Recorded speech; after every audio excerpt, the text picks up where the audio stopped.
I don't chase trends. If I see something I like, I will use it, but I don't believe that creating a trendy piece of content is gonna get you clients or customers, and I also don't believe that going viral is gonna get you customers. It might get you followers, but it's not necessarily gonna grow your bottom line. Just because you go viral, that means nothing.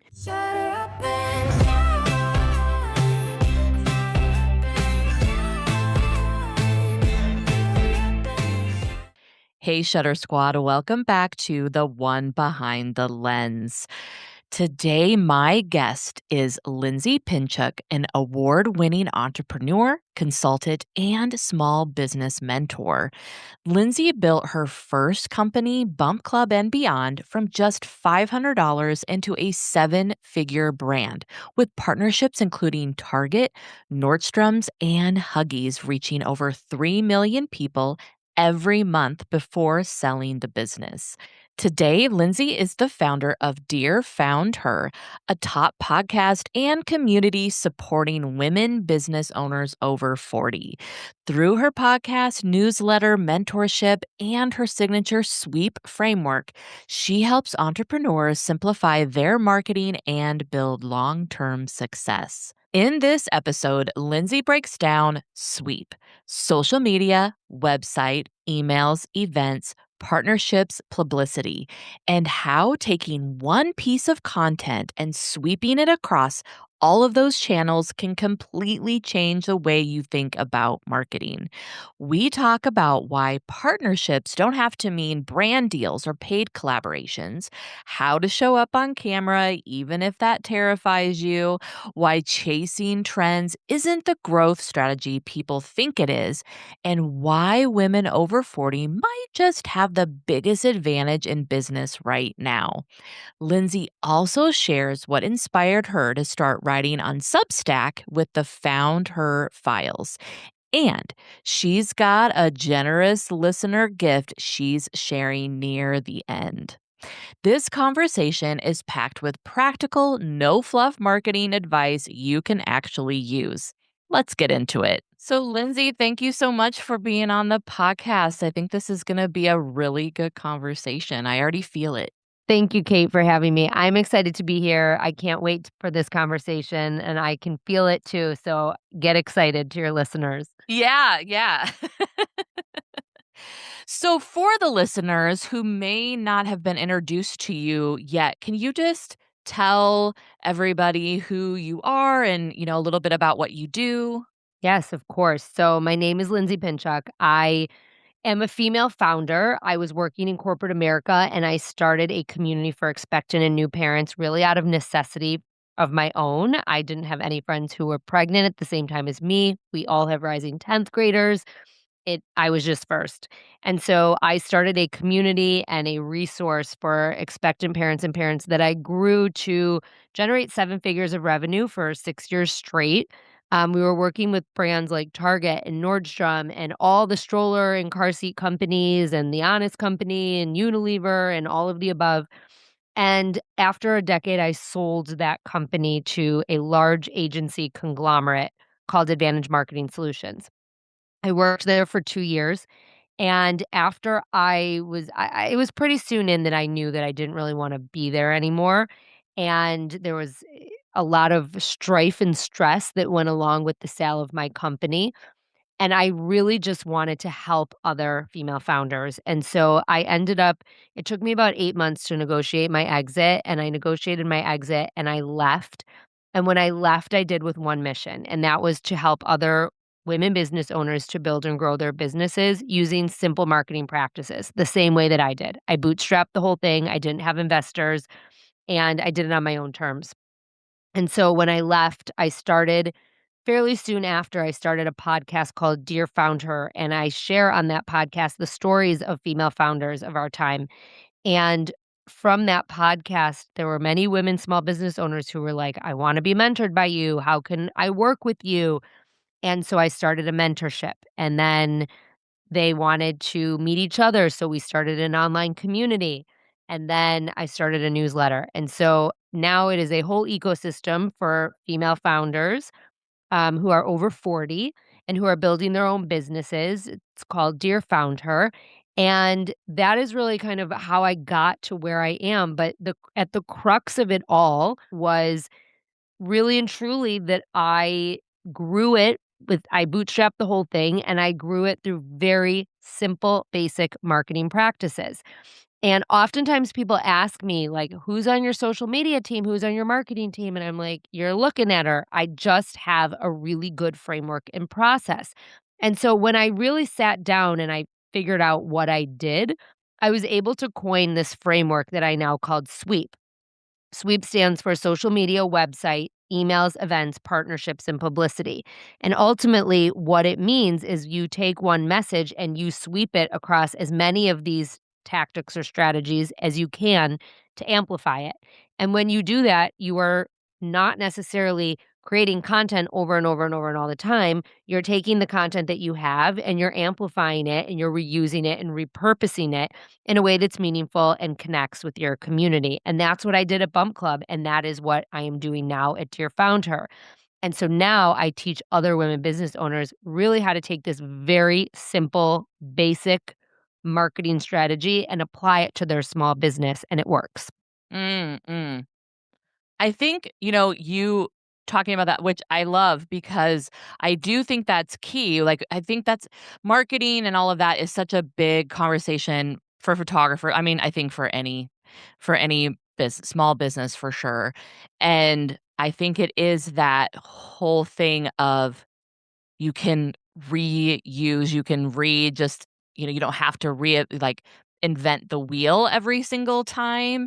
And that was even hard for me to try to figure out where even if I will show now stuff, maybe images or video behind the scenes video or something that maybe happened 2 or 3 years ago, but if someone remembers, they're like they don't care that they saw it again, and a lot of people probably maybe didn't even maybe see it or won't remember.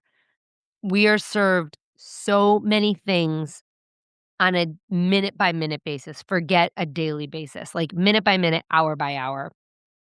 I always tell my clients, no one remembers what you shared yesterday except for you.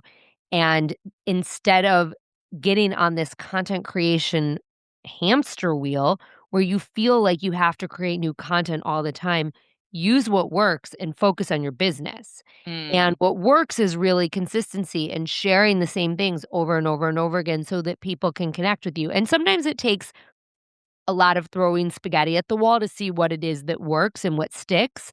mhm, But once you have that down pat, it is so important that you just continue to use it and you repurpose it because to your point, no one remembers. No one remembers what they saw an hour ago, forget 3 months ago, 6 months ago.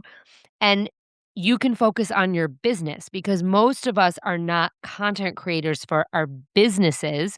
We are business owners that need to focus on our revenue stream, and that revenue is not coming from creating content. And mhm, the way that our world works now is we've all kind of been forced into this game of content creation, whether we like it or not. And so mhm, it's really about being smart about what it is that you're sharing and efficient and using it consistently to amplify what it is that you're trying to communicate, and that is ultimately gonna help your business. mm. I think, like, the consistent, that's, like, the key word right there is what you're talking about. Because I have where people will talk about, content in, say, Instagram content versus blog, for photographers, like, blogging and probably for any business, but for photographers, blogging is actually a very big thing, and there's a lot of photographers that are like, "I don't have time," which I get it. Here's the thing, by you creating the blog for your senior session, right then and there, you have created content that you can use in other places. So if you start with the blog, let's say, and then you take that senior's picture and you use it on Instagram or you create a carousel of pictures that you use on Instagram. And then you take some of the copy from the blog and you use it as the caption and you introduce your community to this senior and what you did in the session that made it so amazing. There, right there, you could probably come up with 3 to 5 different posts for Instagram right then and there from that blog, right? And then you can also put it in an email and you can say, I did a great session last week. Here's some highlights and here's how we can apply it to your session. So then you have email right there, right? And then in terms of like events, you might not necessarily use that at an event, but you could talk about that session if you are talking to photographers about how to take pictures in a certain way, certain aspect. You can refer back to that session that you blogged about and you will know what you did because you shared about it in that blog, right? Mhm. And then in terms of like publicity, you know, when you as a photographer are sharing about your client, and obviously as long as you have permission, in today's day and age, 9 times out of 10, they're going to share for you too. Publicity doesn't need to be a newspaper article or a TV segment or something in the traditional sense of PR. Publicity is just getting people to talk about your work. So if your Mhm. client's happy, which as a photographer, most times they are, and you're sharing it, they're gonna share it too, and they're gonna Mhm. talk about it, and right there, you've got some buzz. So, the only letter of my acronym that this might not apply to, is partnerships, but in actuality, though, the partnership is the client, and if the client likes it, then they're gonna, share your work word of mouth anyway. So, right there, that one blog post has really been amplified across all of these different mechanisms, and even with social media, I gave the example of Instagram, but you can share it in a Facebook group, you can share it on LinkedIn, you can share it on TikTok. There are so many different ways that you can share it. Right there, one blog post, you have 30 different ways that you can share this piece of content. That connection of all of that photographers, I think, have a hard time, and I think it's that It's hard. not just photographers. Okay, It's okay, small it's business just small owners. business, yeah. We're I pressed for also time. We're pressed for time, and I think, and I don't we don't have to talk about AI or anything like that of that, but I've been starting to use, like, Claude to help me just keep me on task because we have so much going on. We're doing so many things that I'm just like, I just need to tell me, "Okay, I blogged, now what do I do?" Like, I know, but I'm like, I just need you to give me that so that I can But here's a way get that it you out. can take it a step further with Claude. Like, you could say to Claude, "Here's my blog that I did on this session." Act as a social media strategist with, 10 years of experience or a social media manager who writes copy Mm. and write me a post on Instagram and a post for LinkedIn and a post for Facebook. You can ask it to take your words and do that for you. Mhm, mhm. Yeah, and I've even, like, looked in the skills of doing that too, of, like, just once I do a blog, do all of these other things, and that's helped me. I've always been pretty good with, say, Instagram and Facebook, but then I'm like, "Oh, there's Pinterest, and there's LinkedIn," and, like, people I don't know if photographers take advantage of LinkedIn as much as I think we should, that I've been trying to be like, "Okay, you need to be consistent on there as well." LinkedIn is a great place to share, like, long form thoughts about your sessions and, like, why they're great. So, like to take a blog post and repurpose it because every single person on LinkedIn is a person that could essentially be your customer as a photographer. I mean, these are people with families. They're people with, that maybe work corporately, that maybe they need a headshot. There's so many different things that you could be taking pictures of, right? And so Right. it's just putting yourself in another free place where your work is getting recognized. And I think the best thing about a photographer in terms of content is your work is content. Mhm, And that mhm. doesn't always happen. Like, my work is very much, I am mentoring people and we have conversations on Zoom. And so, like, unless I refer back to it, which I do often in my social posts, but I have to create that content. I'm not creating content through my work that I can then automatically just share.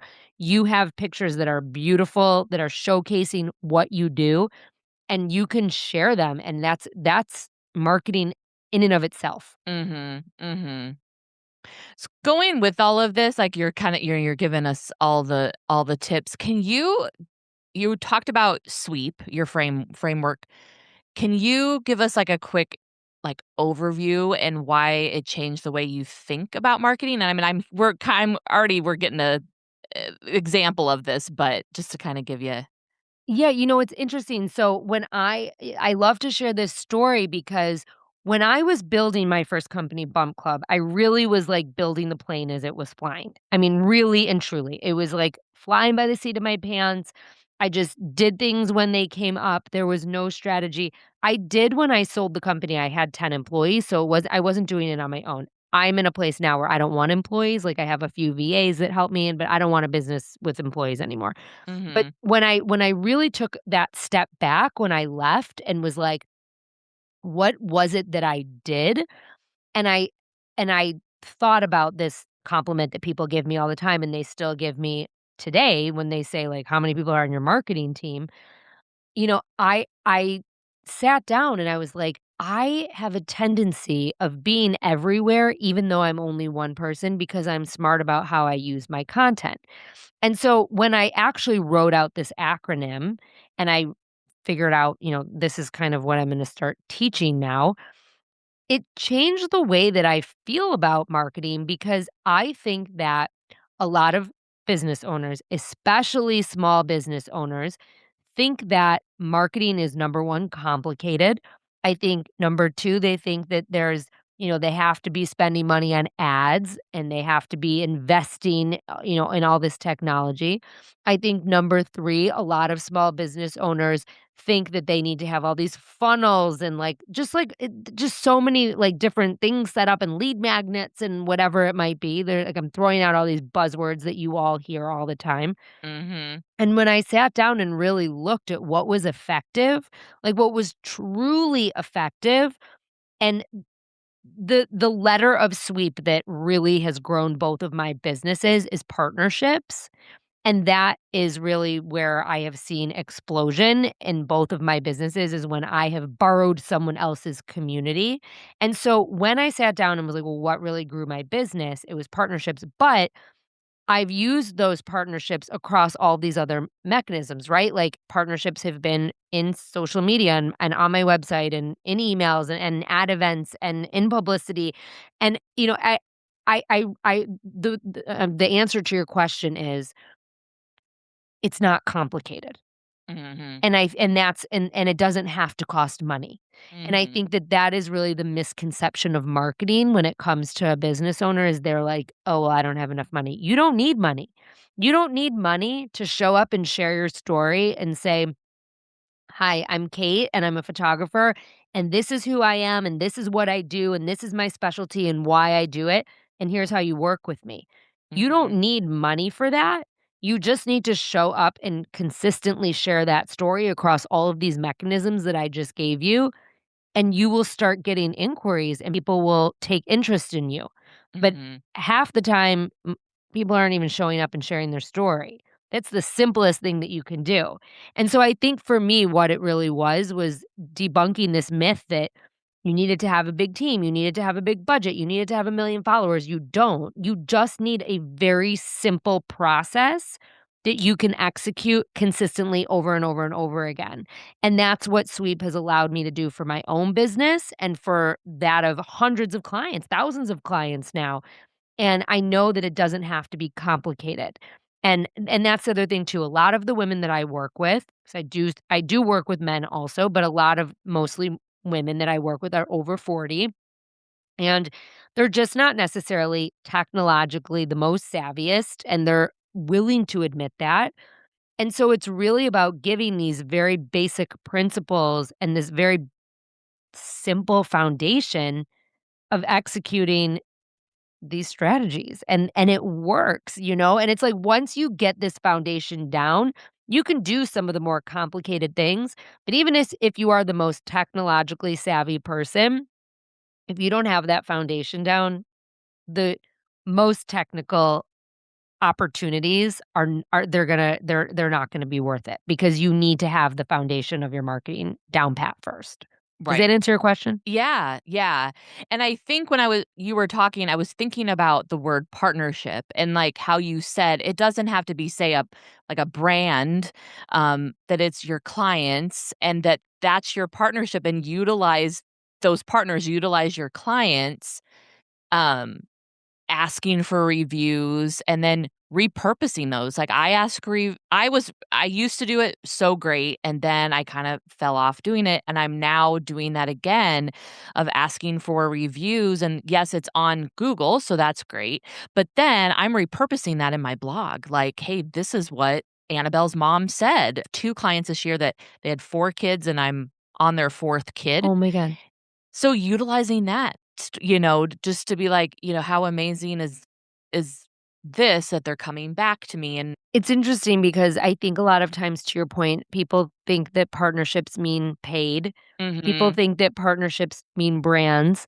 And really and truly, it's about finding complementary businesses who want to reach the same community that you do and mhm, using each of your assets to get in front of that community.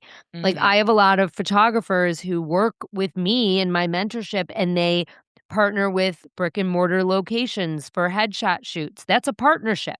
mhm, Or, like, I had a few women in my community here in Chicago. One of them is a color specialist, and she, like, works with you on your colors, and then one of them is, like, a functional medicine like, a functional medicine doctor, and then they partnered together, and I think there was a photographer involved in this event that they did, and they did some headshots like, intro to functional medicine, and it was, like, a whole night out for women over 40s, mm, like, that's a partnership, mhm, that's a partnership, and then to your point, one of the things that I tell all of my clients is that you have to look at the people who consume your content as your community. And the minute you start treating them like community, not talking at them, but talking with them, having conversations with them, answering them, responding to them, engaging with them, that's the whole thing. A community is all about engagement. If they're your audience, they're just going to consume. But if they're your community, they're going to engage with you. And once you have a community that really believes in you and what you do, and they love what you do, and it could be a community of 20 people, it doesn't have to be thousands, right? You have people, to your point, that you can reach out to and say, "I'm hosting this event with so and so partner. Will you share it for me? Or mm, would you mind leaving me a review? I'd love to beef up my reviews."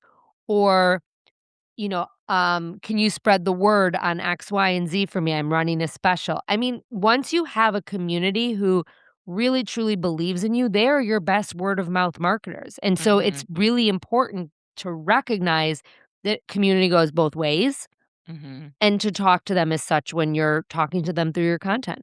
yeah, and I think and I'm sure, I'm over 42 and I don't know if it is this or if we at the time when I first started, it was like this thing of like you just kind of showed your work. You didn't as say at like if they gave you a review, great. Or just reaching out even to other photographers or I mean I could see I'd be fine reaching out with say like a hair salon or anything like that, like partnership. But even other photographers or videographer, like, you can reach out to people or talk to them on social media and, like you said, and be a community. We don't have to be in, like Yes. yeah. And here's my answer to that is, like, I'm not just referring to your community of customers, I'm referring to your community surrounding your business and, like, your business community.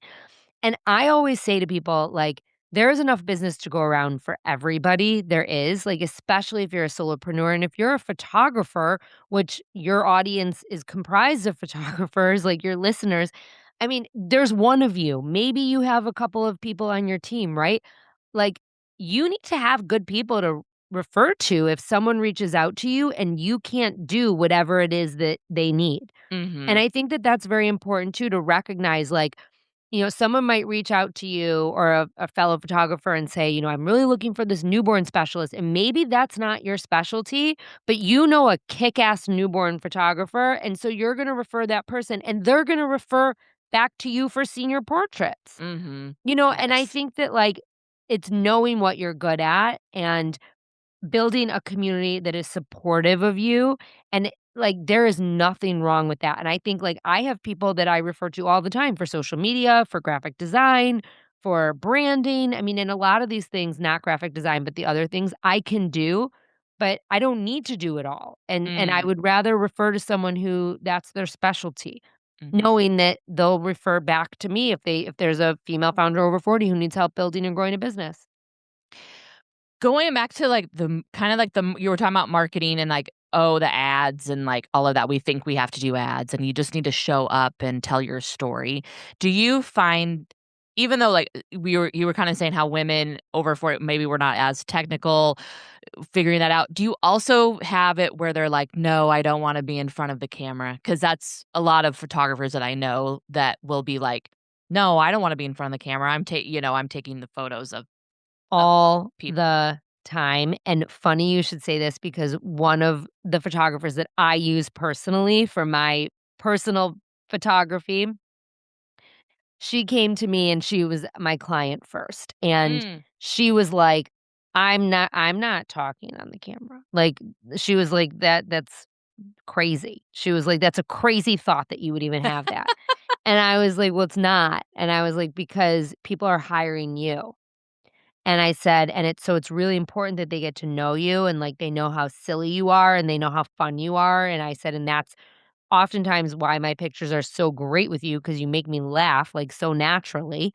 And I said, "And you need to show up and show that and not just show your work." And, like, Mhm. she's like, "I know, but, like, I'm never dressed. My hair's always in a bun." I said, "Who cares? That's Mhm. you." Mhm. Right? And I said, "I wouldn't tell you to show up with a full face of makeup because you don't show up at my house with a full face of makeup." And I was like, "You just show up as yourself. And, like, Mhm. when you show up as yourself, the right people come into your ethos." And it is really the God's honest truth because no one's going to hire you that doesn't like you if they don't like Mhm. you online.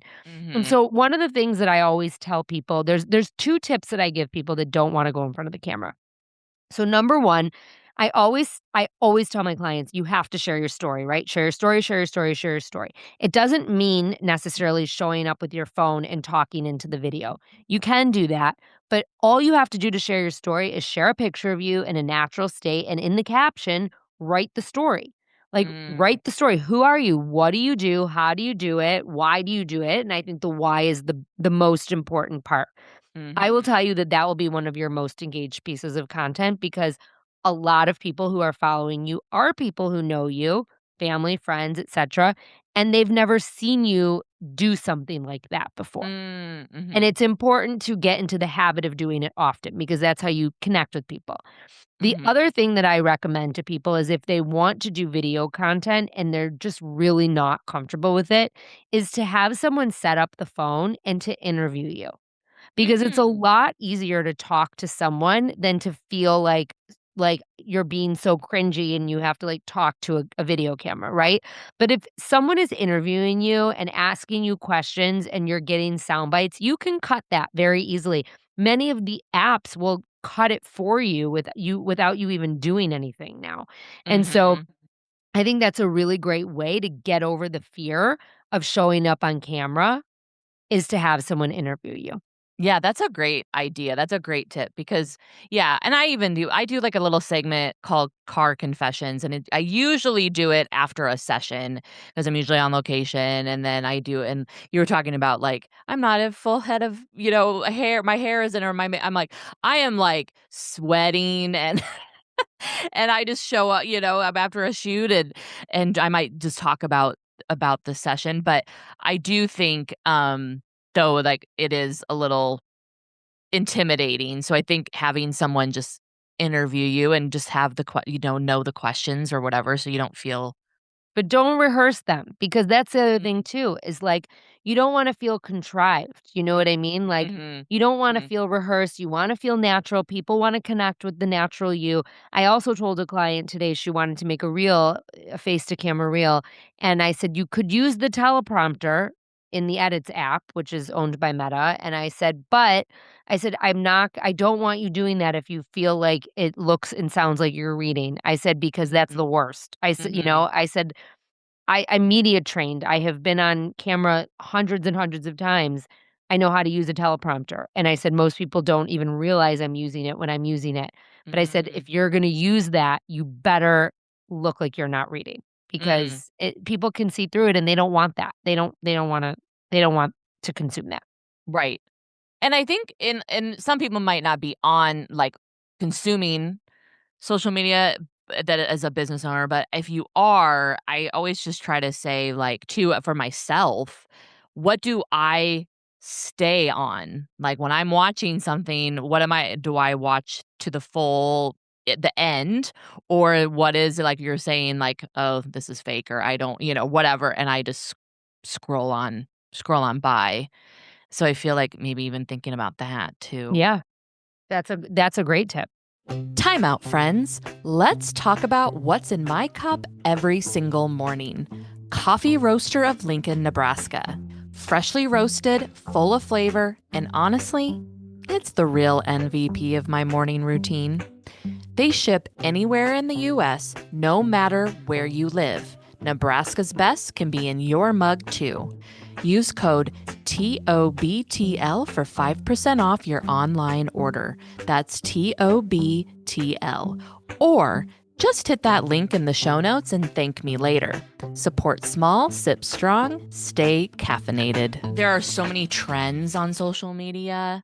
What how do you decide, like, what's actually worth your time for those? So I'm not one who chases trends, like, at all, Okay. and I don't care about them, and the only time I actually would use a trend is, like, if it really pulls me when I myself, to your point, you just made the point, when if I myself am watching something and I'm like, "This is really cool," or "I really like this," or "I really like this song," or, one of the trends that I really like right now is, there's a version of the Silver Springs by Fleetwood Mac, and it's like, like, the other day, I shared a video, and it was like, "Your daughter's gonna ask you in 1st grade."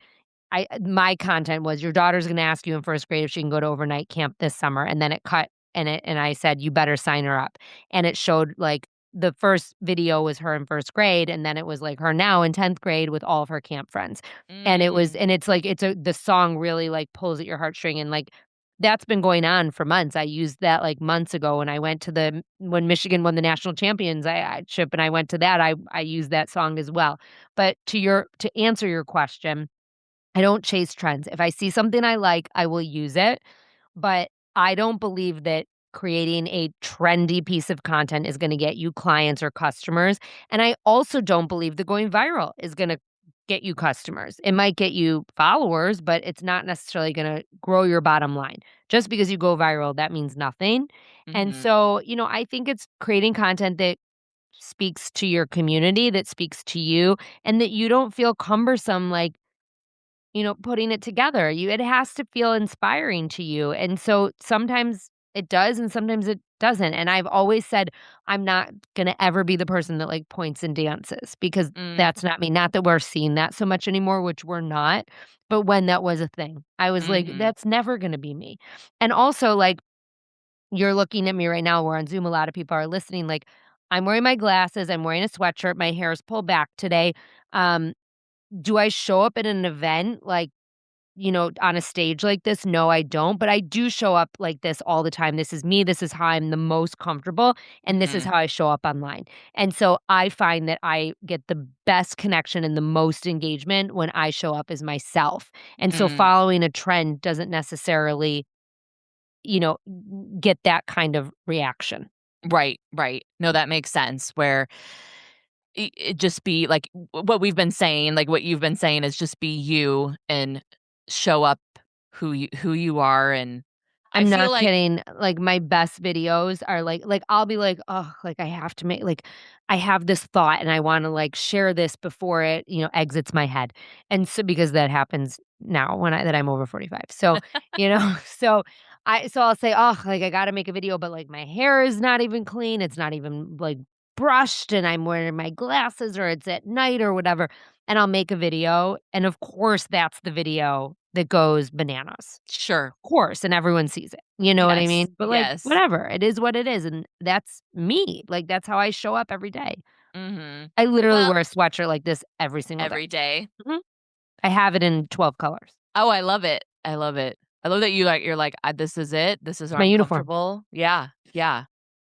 And I think, even from, like, 5 years ago to now, that is totally to me has shifted, is be who you are, be like, when I watch creators on TikTok, half the time they're like sitting in their bed talking, like you kind of were saying, it might be the end of the night or they're eating or they're in the car or whatever. Like, again, they just maybe something just happened or a thought just like popped in, like you said, and they're just speaking it and not thinking about it, rehearsing, using the teleprompter and yeah, and those are the ones that I'm gonna watch. And I think now more than ever, that's what people want because with the advent of AI and the fact that really anyone can show up and be whoever they want to be reading from a teleprompter and saying buzzwords but the thing that AI can't do is AI can't make up experience and they can't make up stories. They can't tell your story or story tell about the things that are important to you. And that's why it's so important to just show up as yourself and share more than ever. And I think more than ever, people want that also because, to the point about trends and whatnot, a lot of the content online, and I know we've talked a lot about social media stuff today, but a lot of the content online looks the same and it Mhm, sounds the same and it's the same hooks and it's the same everything because people are just kind of like wanting to get followers. And I think that's why I think right now in this moment, what is doing best is the people who are just showing up as themselves and talking and sharing their stories. mhm, mhm. Talking about women over 40, what do you think? Because I just feel like we're, like, in our prime right now, like, I think, like, kind of thing, and I know we can think like, "Oh, I'm 40, I'm 48," or whatever, how old you are. But do you think that women over 40 have an advantage in business? Yes. Yes. Now is the time, ladies, really and truly. Especially I think if you want to get into something like photography, like here's the thing. You have, if you are over 40, you have 2 plus decades of experience behind you. So it's not just work experience, like, you likely have some work experience. You might not, and that's okay, but you have life experience, and you have experience maybe managing a household or maybe managing kids. Mhm, At the very least, you have experience managing your own life for 2 mhm, decades, and that is far greater experience than anyone in their 20s. They're just learning it, and they're learning it in a very different way than we did because of all the technology and social media, and so what I'm seeing now is this kind of I'm seeing the tides turning really, and women are in droves wanting to start businesses. They're wanting to come back to work if they've left. They're wanting to get out of corporate America if they're still there. They're wanting to do things that really fill them up and make them feel happy and fulfilled versus just collecting a paycheck. And they're able to do it because they have vast networks. We all have many more contacts than we did at 20. And I'm not just mhm, talking about professional networks. Think about who you've been in the pickup line with. Think about who you see at the cafe on your corner. I mean, we all have people we went to college with, people we went to grad school with, people we worked with, and everyone's in different roles now. I mean, it's like you have a vast network. So you have this vast network, you have experience, and whether you believe it or not, you are more confident than you were 20 years ago. And that's the truth. It's the God's honest truth and it's the recipe for success. And so not only are we seeing, it's a fact, it's a statistic that we are seeing more women over 45 start businesses now than ever before. But it's not just starting businesses, it's succeeding in businesses. And they're starting businesses that are creating this life for them that I think a lot of times they didn't even know that they needed or wanted. And they're pleasantly surprised by it. And I really do believe that, like, this is the time. mhm, mhm. Well, and I feel like when you were saying, like, they didn't know if they needed or wanted it, and I feel like when you said something about, like, grow when we grew up and stuff, and I just feel like there was that not that we weren't told we could be whatever we wanted to be, but I feel like we always had, like, "This is what you do." You graduate high school, and then you go to college, and you maybe you get married, and I just feel like I never had really I had one great thing I had was my mom was a hair she owned her own hair salon, which yes, that would have been something for her generation, like, if she, having a career, it was maybe more of that, but knowing that she owned her own business and things like that, that I had a little bit of that, but that was never something when I was going to school for I went for theater. I never thought I was gonna be a business owner, and I don't even know if that ever came up in conversation and say, like, my high school career counselor, like, that was never a conversation. I don't think it does for any of us. I mean, like, Mm, I worked in corporate America for 10 years. I was in ad sales, I worked at Hearst, so I worked for Redbook and I worked for Good Housekeeping. I was, like, the youngest executive on my floor when I was hired, like, in Chicago. I loved it. This was a career I loved. I always wanted to work at a magazine. I got to go to the Hearst Tower, like, once a month in New York. It was so freaking cool to be there. I loved, loved, loved it.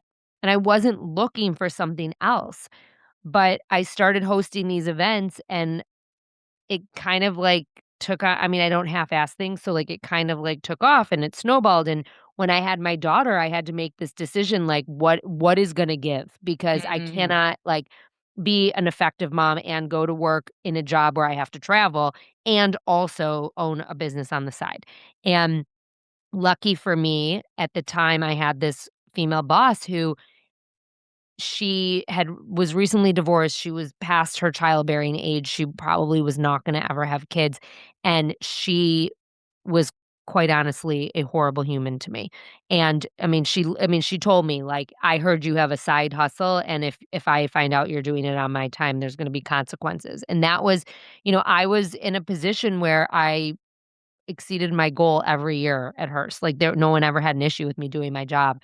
And that comment alone turned me off so much that I said, "I'm gonna work until I can't work anymore," and I think I lasted, like, 4 weeks after maternity leave, and I left, and I said, "What's the worst that happens? The worst that happens is that this doesn't work, and I come back and get another job." And I mhm. never looked back. I wasn't intending to do it, but I also had started something that I was seeing come to fruition, and brands were taking interest in me, and moms by the droves were taking interested in me, and I was like, "This is an actual business," and I didn't wanna give that up, I wanted to try it, and it gave me the opportunity to be around for my daughter, take her to music classes, to be with her at nap time, like, and I loved it, and so, I think I think that, like, oftentimes we're not necessarily looking for these opportunities, but they happen, and we realize when we're in them that they're really I don't know if I can swear here, can I swear Mhm, here? But they're really fucking cool, mhm. and, like, like, had it not worked, I would have gone back and gotten a job. Well, and I think that's the thing you said that, and I was like, "Yes," like, if it didn't work, you would just you knew you could get a job, and, that you took that leap, and that horrible boss being the one to be you were And yeah. don't get me wrong, we had to make a lot of changes in my household, I had a very successful career in advertising. I was making a lot of money for a person of my age, for any age, to be very honest, and so we had to make changes because of that, and I didn't have a nanny 5 days a week when I quit, when I was working, it was not a problem, but when I quit, it was, like, 2.5 days, like, Sure, sure. it was just there were a lot of concessions that I had to make for my life when I became an entrepreneur, and it was probably a good 3 to 4 years before I was paying myself again, and I never paid myself what I was making in advertising as an entrepreneur. When I sold my company and I was on payroll again, I was once again getting that paycheck, but, it's very different as an entrepreneur, and Mhm, so you make concessions and changes and, like but to me, it was worth it, mhm, and mhm, to me, I it was absolutely worth it, and that whole experience gave me the experience to do what I'm doing now, and right now is the happiest I've ever been in my career. mm. I love that, and I think you saying, like, it was something for you, it worked out for you, and it was what made you happy. So and I think that's the thing, like, to, evaluate yourself and where you are in life, and I think too, when we're in our 40s, you kinda start to think about, like, there's not much left. I mean, you can have a lot of life ahead, but you're like, "Oh," like, you're not in your 20s where it's like, "I am" I got all this life, these years ahead of me. Where in our 40s, you maybe think about it more? I just posted this trial reel the other day, and in the reel, it said, "And if you live into your 80s, that means that you will live another entire lifetime of what you've already lived. So here's what you should do with it." And it was saying, like, do things that make you happy. Make those decisions that fill you up.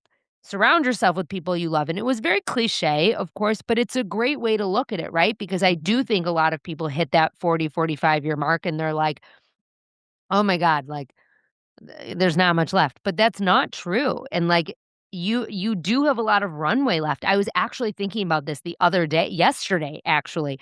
Like, I love what I do so much, I hope I'm still doing it well into my 60s. I really do. I mean, I love working with these women.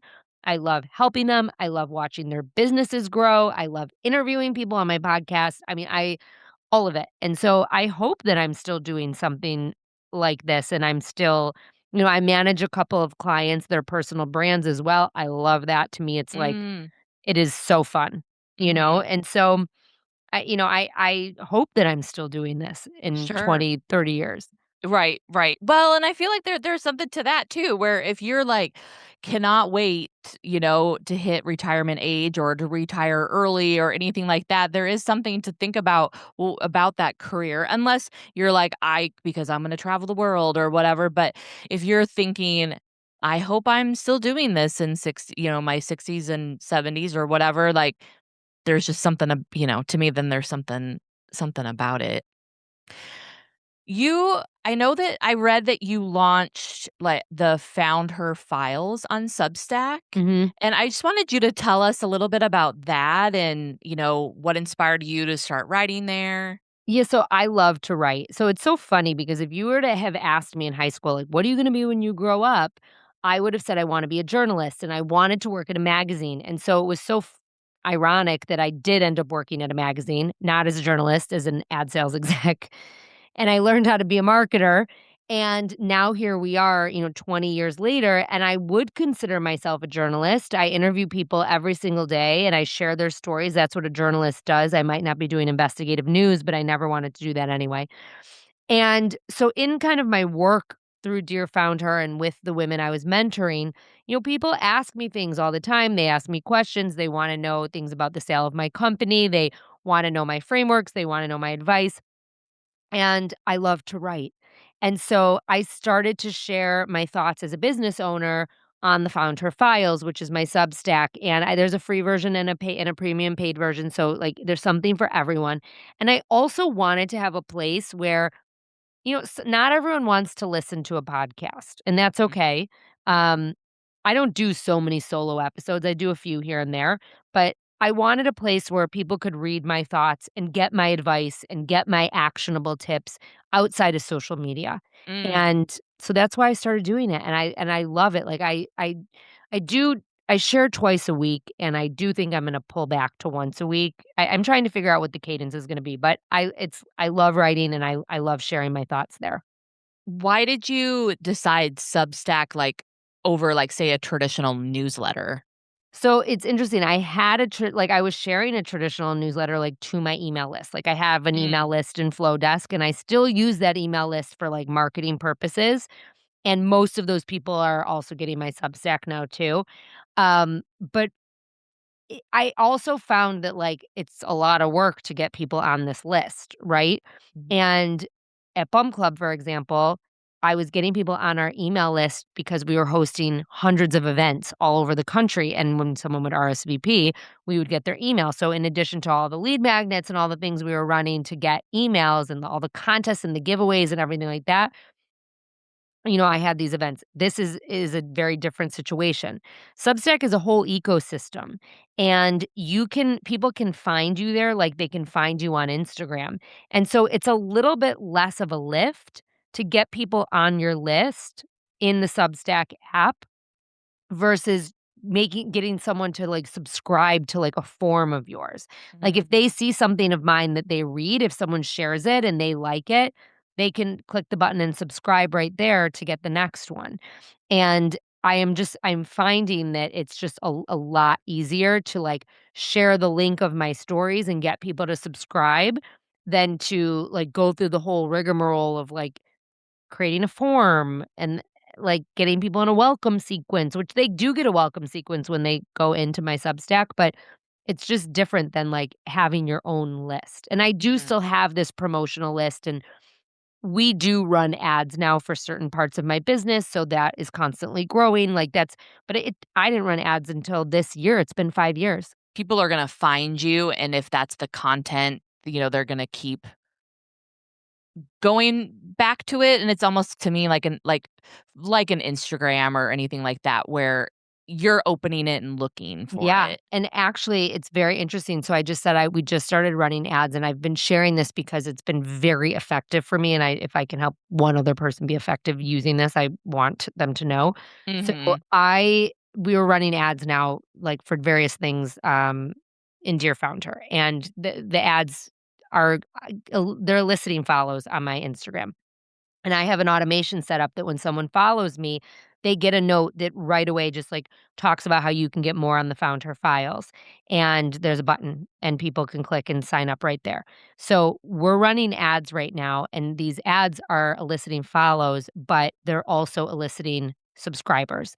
And I am not kidding when I tell you I am getting more subscribers coming in from Instagram because of this many chat flow that I have set up, and it's just like 2 messages that they get DM'd than Mhm. anywhere else coming to my Substack.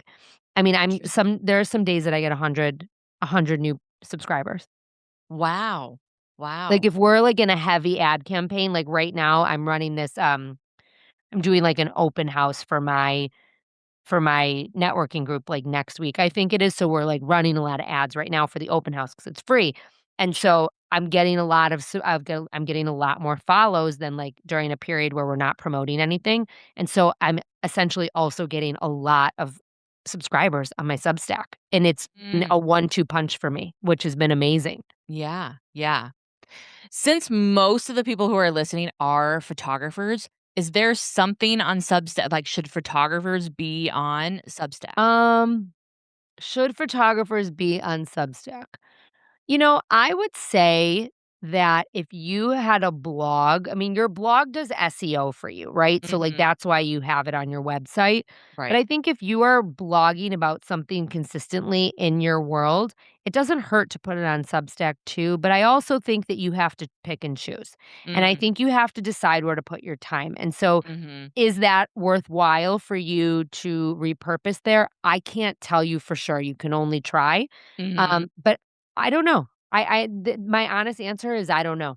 Yeah, it's funny, I didn't have that on my questionnaire on my list, but I would as I was listening to you, I was like, "Should we be on there or I think or if you're not?" teaching something, Mm. I think if, like, you're teaching something or you're teaching people how to run a photography business, I think that's it's a great place to share those kinds of things.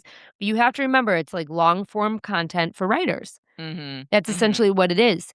So, like, it's funny because I have a lot of educators or people in the educational space Mm. in my ecosystem, and a lot of them are now on Substack, and they should Mm. be. Mm. You're giving listeners a generous gift, 3 months of premium access to the Found Her files. What will they be getting during those 3 months that they don't wanna miss? So every week I do a Tuesday quick win where I basically that's my free newsletter, but there's always a tangible takeaway, and it's applicable to any business. So it doesn't matter. And like I said, I have plenty of photographers in my ecosystem as well. So, like, it's a great place to get tips and advice for sharing. And then on Thursdays I do a deep dive. So Thursdays is the paywall post that I share, and oftentimes I share frameworks, or I'll share a digital download, or I'll share tips that are not, just out there. They're things that I teach in my mentorship. They're for people who are my paying clients, and this is for my paying subscribers. I do Q&As on those Thursdays too, so, like, once a month, you can submit questions. I do a call to action to submit questions, and I'll answer them. So there's that. Um, and it's just you have access to message me as well. So it's there's so much information in these posts, like, really and truly, like, there is something for everyone that owns a business. I love it. So we know we can find you there, and I'll put all that information in the show notes.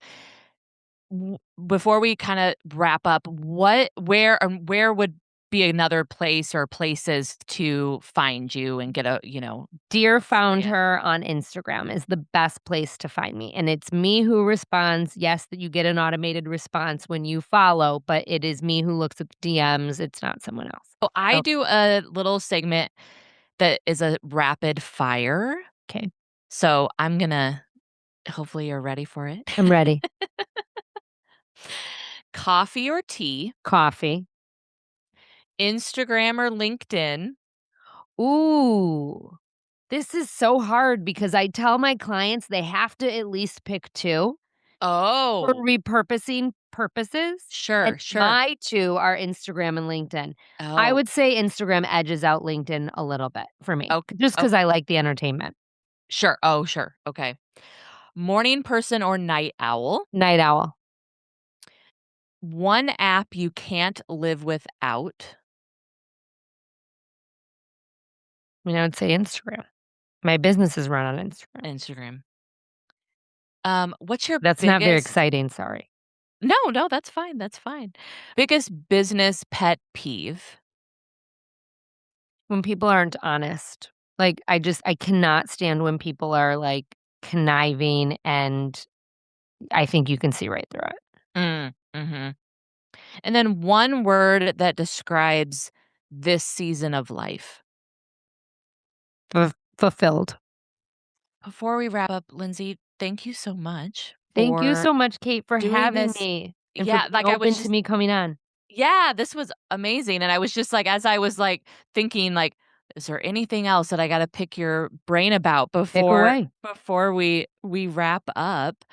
We've already said, that where to connect. I'll put in the show notes where they can subscribe to the Founder Files and where to find you. And I guess to tell us, I know you've kind of said that about your podcast. Tell us just a little bit about Dear FoundHer. Yeah, so I started Dear FoundHer because I wanted to share the stories that I wanted when I became a business owner. When I became a business owner, I didn't have a single friend who was a female founder, and I believe that you should not be building alone. And thankfully, when a decade passed and I exited my company, I had so many women business owners in my network and in my life that many of them are very dear friends of mine now. I wanted to share their stories. And so I started to share their stories, and like I said earlier, I really don't half-ass things, and, I had a bucket list the first season of who I wanted on the podcast, and I filled that bucket list by the end of the Oh, first season. wow. And yes, and so I've had amazing people on the show. I've had Bobby Brown, I've had Dr. Becky Kennedy, I've had Jen Sherman from Peloton, who's become a very dear friend of mine, and, I actually manage her now, so she's one of my clients, like, so the podcast is really, and I'm sharing this longer story because it has done so much for my life, not just for my business, and I get to share these stories of, like, these amazing women, female founders, and we don't sugarcoat it. We don't Mm, talk about rainbows and unicorns. I mean, these are women who have built multi-billion, million-dollar businesses, and, we all go through shit. So, mhm. it's nice to hear that they do too. That's the thing, we don't need the sugar coat, and I think that's kinda what we talked about today of, like, everybody just wants real on like, we were just talking about when we were on Instagram and, TikTok, we just want real. We don't Something I'll say to your photographer audience is, um, I just did a photo shoot, like, I don't know, it was in the winter sometime, so maybe the spring, like, maybe in March. I try to do one, like, every year just to, like, get some new pictures to use, Sure. and, of course, when I show up to a photo shoot, I'm gonna show up with, hair and makeup, and of course, but I make sure it's very natural, and of course, I'm gonna have, like, an outfit or 2 that's, like, a little fancier, like, right? Like, I had this green satin suit that I wore in a lot of the pictures, and we're using them for a lot of promotional stuff for me. Mhm. But I made sure that I also showed up in jeans in one of these sweatshirts. I wore a blue one because cream doesn't photograph so well. And so these sweatshirts are from this brand called Perfect White Tea. They've actually been on my show, Oh, nice. and they're amazing, and I wear them every day. And, I said to the photographer, I said, "Tracy, like, is it weird if I wanna show up in a sweatshirt and jeans?" And she said, "That's what you wear every day." And she said, I she goes, "I would almost challenge you and say put on some leggings, but I know you don't wanna wear leggings in your picture." So, I'm sharing this because I showed up as me, and I'm using these pictures in my marketing, and they're so much more relatable than the ones of me, like, done up. And so, encourage your clients to come as they are. I was barefoot in a lot of these. And Mm. I think that it's just it makes it so much more relatable, especially if your clients are using their imagery for their brand and their Mm. own personal brand. When someone meets you, that's what I always say too. I'm like, when someone meets you in real person, are they gonna know that's you? Well, again, Lindsay, thank you so much for this conversation. This was great. I think this was great for photographers to even think about when they do their brand photos too. And then, like I said, just the showing up and just being you on social media. Thank you, Kate, for having me. This has been an absolute pleasure. All right, guys, I know you loved this conversation with Lindsay as much as I did. Her energy and honesty about building a business on her own terms was exactly what I needed to hear, and I bet you did too. If you take one thing away from this episode, let it be this. You don't need a big budget or a huge team to market your business well. You just need to show up as yourself and tell your story.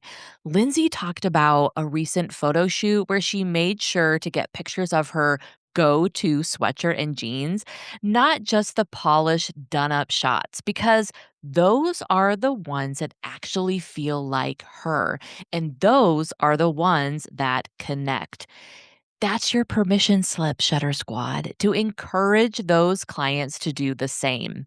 You can find Lindsay on Instagram at Dear FoundHer and make sure to check out the Founder Files on Substack. I will have all of that in the show notes. And Lindsay is giving you 3 months of premium access to the Founder Files on Substack, and I will have that link in the show notes as well. If this episode resonated with you, I'd love for you to leave a review or share it with a photographer friend who needs to hear it.